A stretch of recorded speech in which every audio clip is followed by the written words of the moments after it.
CK, MPC, FHE, Moon-moon math is the next big thing. Welcome, CC. Thank you so much. Yeah, good afternoon, folks. I hope you have a great lunch. And so, yeah, this speaker slide was supposed to be like Andy, talking about circum, but yeah, unfortunately, he was like kind of sick, and so I steal his slot, and I want to share some of my learnings during the past week from the East Taipei. And it would be like, like if we have a bar of like solid feedbacks and signal, and the other side sketchy, speculating, noisy. I'll be like pushing this bar to this side, and then like just sharing, like giving a breakdown of what I talk to people, what I learn, what I interpret. Like I expect lots of mistakes, lots of bullshit, but like bear with me, and I hope some of them will be like valuable to you in some way. So I think that the first thing I learned is that like zk now looks a lot more like software. So what does that mean? But in case like people are going to follow, let's do the quick recap of what what is zk in general, what is computation. Let's get a very high level overview, and like try to think this without like all the cryptographic like constructions and details.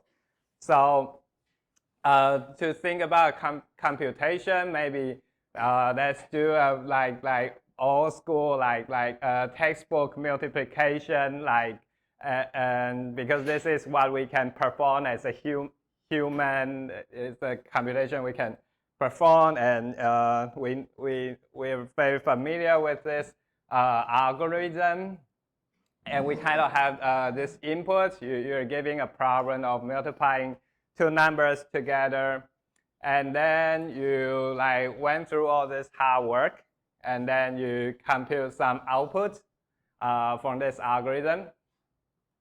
And in the middle of this computation, you got lots of computation trays that you write down on your paper. And the zk, we kind of like, we're able to like cover like arbitrary like part of input, part of output, or part of the computation trace, and then we create a signature for it, and then convince this computation output is kind of correct, and we kind of verify the statement like these two multiplied together equals to output. So like this is like kind of like how we think about computations in general. And what can we use this okay, we talk about some numbers and computations, but like what about applications? Like what can we use zk to design something useful for like real life situation? And probably let's use like privacy preserving ID example. This is a gold card, like some of you might already have one. And like for some applications, you actually don't need all the details on this card to like reveal to someone. Like, card is just a bunch of description about you and like attach into a one like entity. So with zk, we can kind of like censor lots of unimportant facts, and we can derive some information, or like predicates or descriptions from the fields on top of it. For example, we can derive like, okay, it's issued more than 3 years. We're kind of building an inequality here. We can have the specializing tag, and we can we can develop applications like or we want to find a group of people who are like, like in Taiwan for 3 years and specialize in tech, and we can give you a word or something, and then this is kind of application we can build, but this is like just, like all the private information from one person, and that's what zk can build. And like what enables like all the computations we talked about before? Like what is the atom like of computation? And it's kind of like we all need like fundamentally we just need a XOR gate or AND gate, like Nam said in the morning, like, and we can build a Boolean circuit, and then we kind of have having all the computation possible we can do. Or we can have a addition gate or multiplication gate, and then we can perform, we can get an arithmetic circuit, and then compute every possible thing. But this is like we can live in a brick, like, but in fact you need to use a brick to build a house, and then you live in the house, you have windows and something. So like there's lots of work on top of this, but like, like fundamentally, if we have this, like we can imagine, oh, probably we can build a house on top of this stuff. And so whenever I see the new cryptographic primitives, I ask question like, oh, what's the mathematical API this primitive offer to us? Like when for example, if you learn elliptic curves, you'll learn about or like finite fields and like all the addition rules and like all the group and all the like field extension, torch, that's all crazy stuff. But like at the end of the day, we just want the addition and multiplication out of it. Like you have some integers, you can add them together and check if they equals the third one, and you can multiply them together and check if they're equal to some other value. And from this, you stack them together. You get this brick, and then you have multiplication gate here, multiplication gate here, addition gate here, and then you got some inputs. You feed them into this, feed them into this, and then you can verify very complicated statements and like kind of arbitrary statements. And for example, this is a famous example from Vitalik's Plonk post, and then yeah, with these two elements, you can build a very complicated statement from it.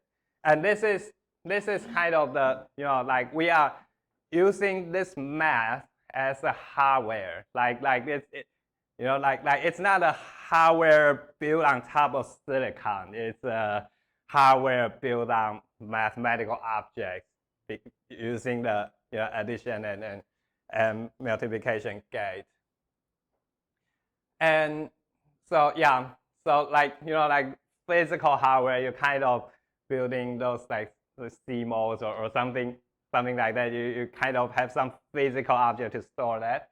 And then, but like mathematical hardware, kind of we store that in a verifier program. And when we say this hardware, because like its developer experience is kind of like hardware. When you write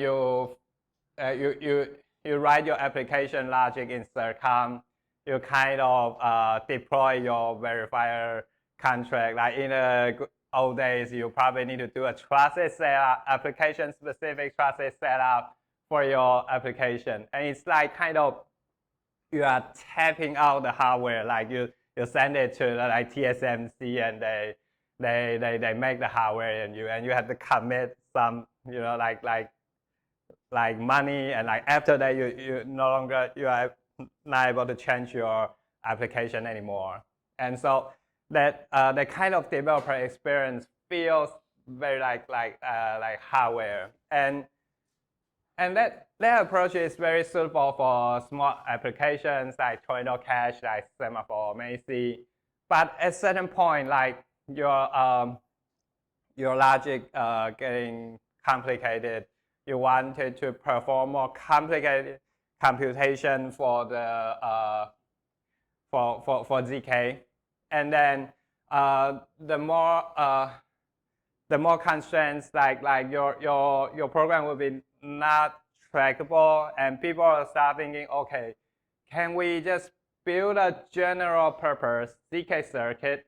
They can take input as arbitrary program, and then we just deal this hardware problem once and for all, and then you can program any application in Rust, like high-level language, and then you prove the execution trace in a target instruction set, like EVM, Watson, RISC-V, and like some other VM. Like you just no longer care about like writing circuits. Like you forget about circuit, you forget about zk, like you forget about everything about cryptography.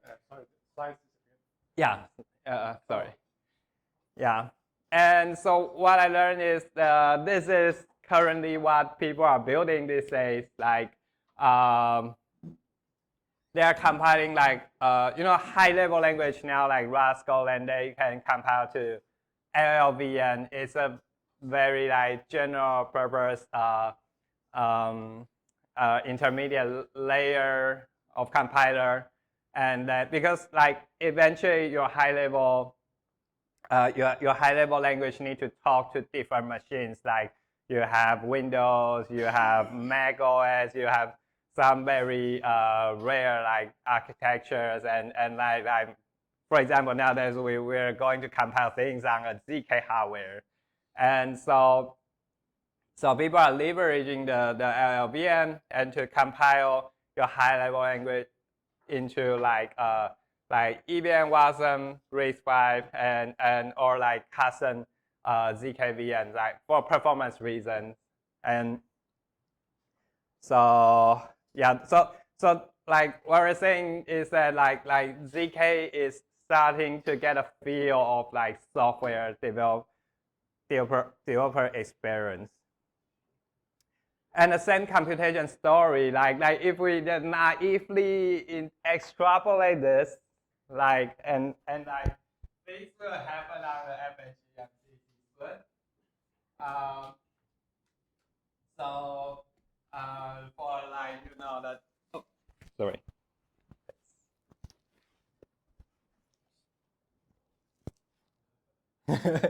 Thank you. Sorry. So quick intro to FHE and MPC. Like I try to make a simple flowchart for this. Does this computation take more than one party's private input? If it just involve one party's private input, you can just do zk. But if it takes more than two, just call it like multi-party computation, but like it's not saying everything actually. But they are kind of like, let's say there are two flavors of multi-party computations. Like, do we have really many parties to compute things together? If like probably just two, or like maybe more, like we can use the Gabor circuit or like secret sharing based, like not just introduced in this morning. And because like it has more communication overhead, but it has low computation overhead, so it's suitable for the application that involves not many parties. But if you have way too many parties, then probably you want to go fully homomorphic encryption. Like this has low communication overhead but high computation overhead. But this just one point of view. Jay, I talked to him and he thinks FHE is kind of like one of its own. If you categorize into just one of MPC, you probably might miss a lot of potential for it. So yeah, so okay, let's imagine okay, if we what kind of application need to take private input from many parties.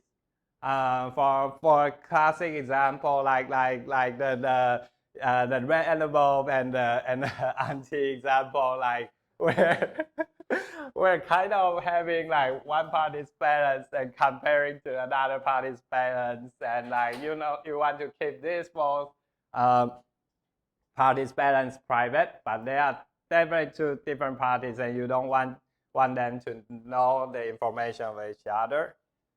They are maybe we can have two gold card holders ID comparing to each other. Maybe we want some comparison of do we specialize in the same subject? Who gets the card earlier? We can query some question like that in our computation. We probably want vote tally, people want to do anonymous voting, and then want to tally the vote together. Or you want auctions, you want quadratic voting. They are probably the same thing in general. So but you see, I try to make this diagram, but I just made this slide last night, and I don't feel like I really complete this. On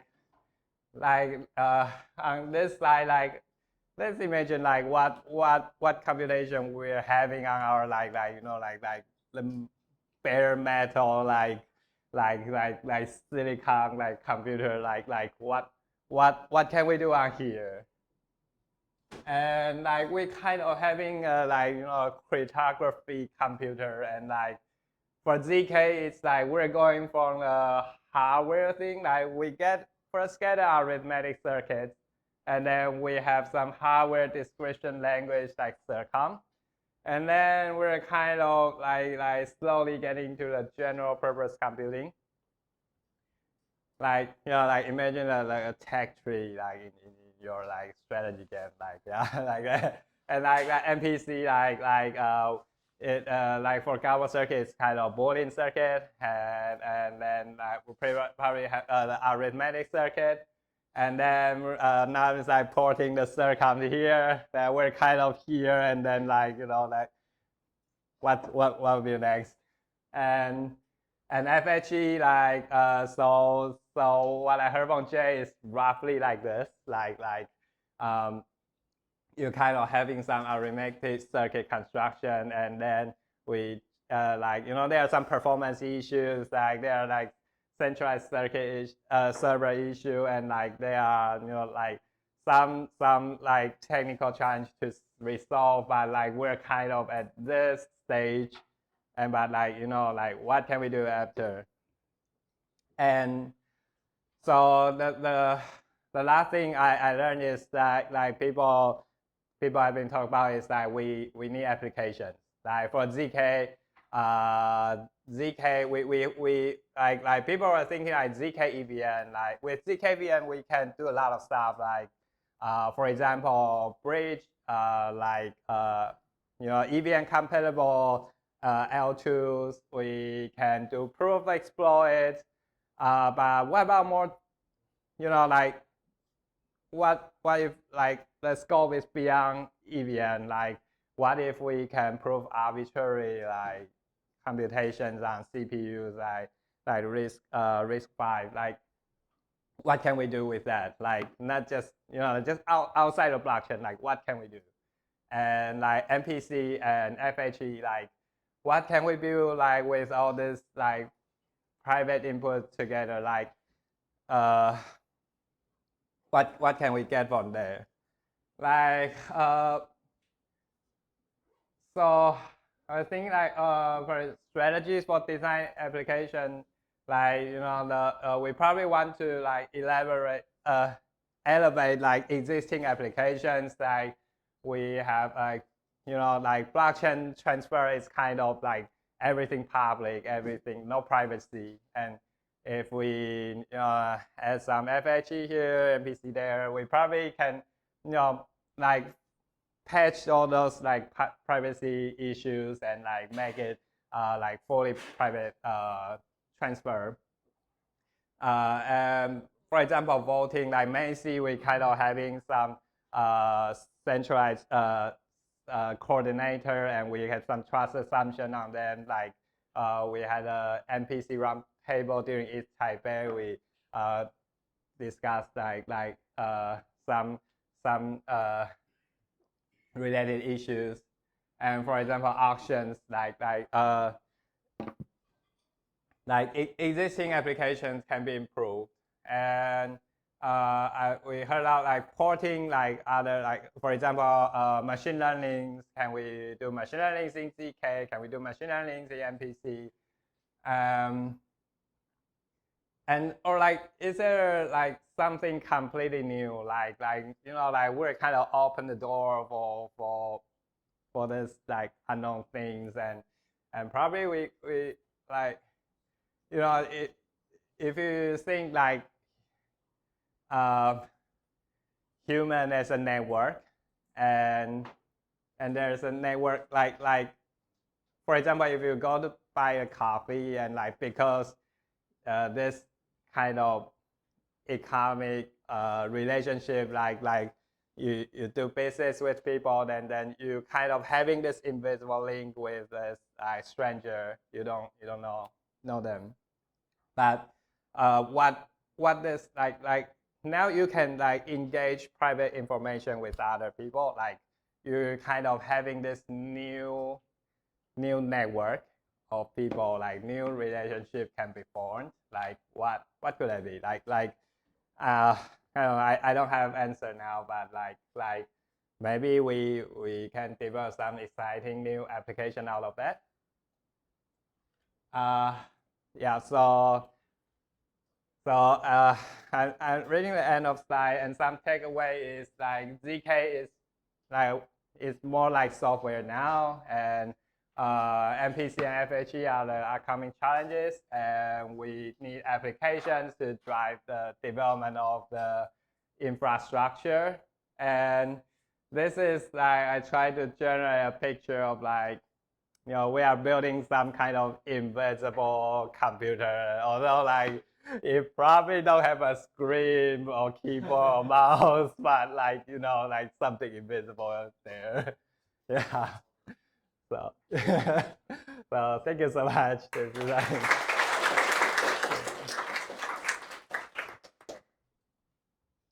Questions? Yeah.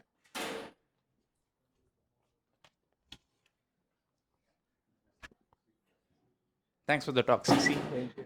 My question is around your general sentiment around TEs. So we see a lot of people talk about like we want great privacy guarantees with MPC or FHE, but then the easiest thing is to just shove in a TE right now, and that is much more economical and much more performant as well. Do you see like people making bulletproof TEs, and maybe how do you factor in that versus MPC FHE?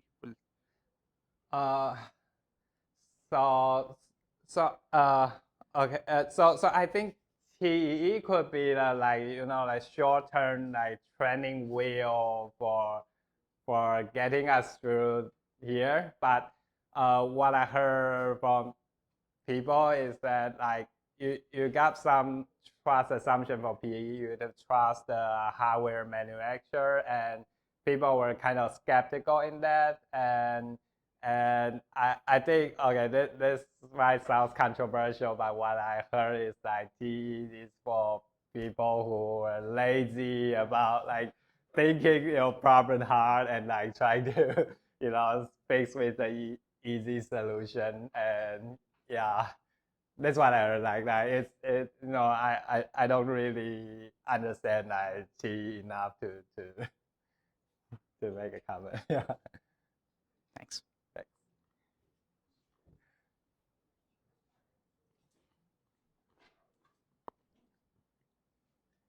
Any other questions? All right. Thank you, CC. Thank you, Sarah.